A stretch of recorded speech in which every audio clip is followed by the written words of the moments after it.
Bayangkan sebuah negara kecil di Asia Tenggara.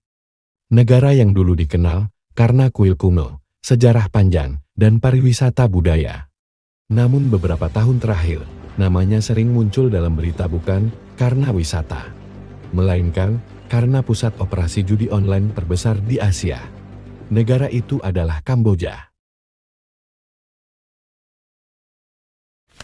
Di balik gedung-gedung tinggi yang terlihat biasa, di balik lampu neon kota yang menyala sepanjang malam, terdapat sebuah industri bernilai miliaran dolar.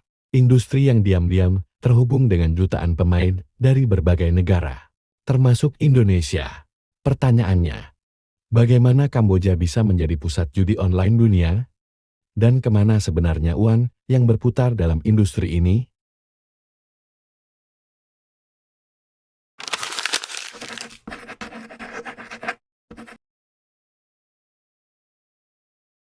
Beberapa tahun lalu, pemerintah Kamboja membuka peluang investasi besar. Mereka ingin mempercepat pembangunan ekonomi. Hotel, kasino, dan resort mulai dibangun. Investor asing berdatangan. Salah satu kota yang berkembang pesat adalah Sihanoukville. Dulu kota ini hanyalah kota pantai yang tenang. Namun perlahan berubah menjadi kota penuh kasino. Gedung-gedung baru bermunculan hampir setiap bulan. Lampu kasino menyala sepanjang malam. Turis datang, uang mengalir deras, dan ekonomi kota tumbuh sangat cepat. Namun perubahan besar ini juga membawa sesuatu yang tidak terlihat oleh banyak orang. Industri judi online.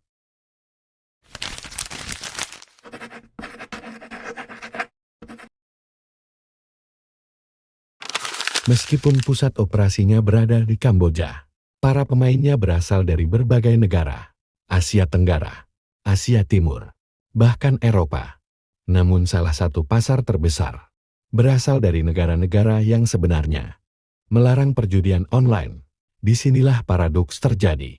Di satu sisi perjudian dilarang, namun di sisi lain, akses internet membuat batas negara menjadi hampir tidak ada.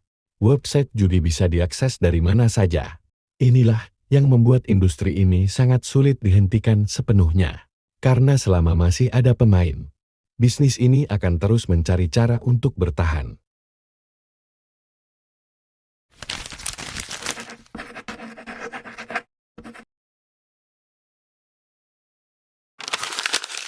Ada satu pertanyaan besar yang sering muncul. Jika industri ini begitu besar, apakah negara mendapatkan keuntungan dari pajaknya? Beberapa negara memang mendapatkan pemasukan dari pajak kasino, hotel, pariwisata, dan investasi juga ikut berkembang. Namun tidak semua uang yang berputar tercatat secara resmi. Sebagian bergerak melalui sistem keuangan yang sulit dilacak. Itulah sebabnya industri ini sering menjadi perdebatan. Di satu sisi, menghasilkan uang. Di sisi lain, menimbulkan banyak masalah sosial. Bagi sebagian orang, judi hanyalah hiburan. Namun bagi yang lain, ia bisa berubah menjadi ketergantungan. Banyak cerita tentang orang yang kehilangan tabungan. Bahkan ada yang terlilit hutang karena terus mencoba mengejar kekalahan. Fenomena ini tidak hanya terjadi di satu negara. Hampir semua negara yang menghadapi perjudian online mengalami masalah serupa. Karena sistem permainan dirancang untuk membuat pemain terus kembali. Sekali menang, mereka ingin menang lagi. Sekali kalah, mereka ingin membalas kekalahan. Dan siklus ini bisa terus berulang.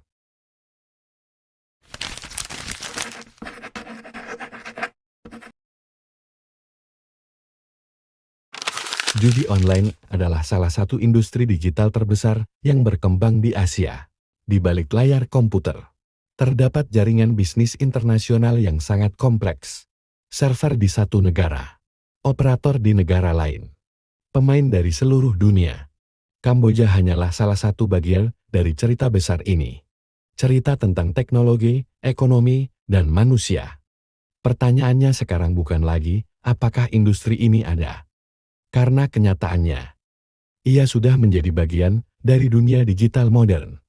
Pertanyaan sebenarnya adalah, bagaimana kita sebagai masyarakat menyikapinya? Apakah kita akan menjadi penonton? Atau memahami bagaimana sistem ini bekerja?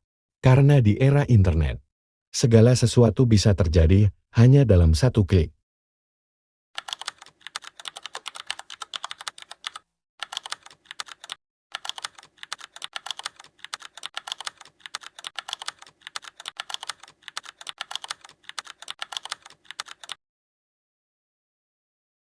Saya harap kalian menikmati saluran ini. Jangan lupa untuk menyukai, meninggalkan komentar, dan subscribe agar kita bisa terus berkembang bersama. Terima kasih.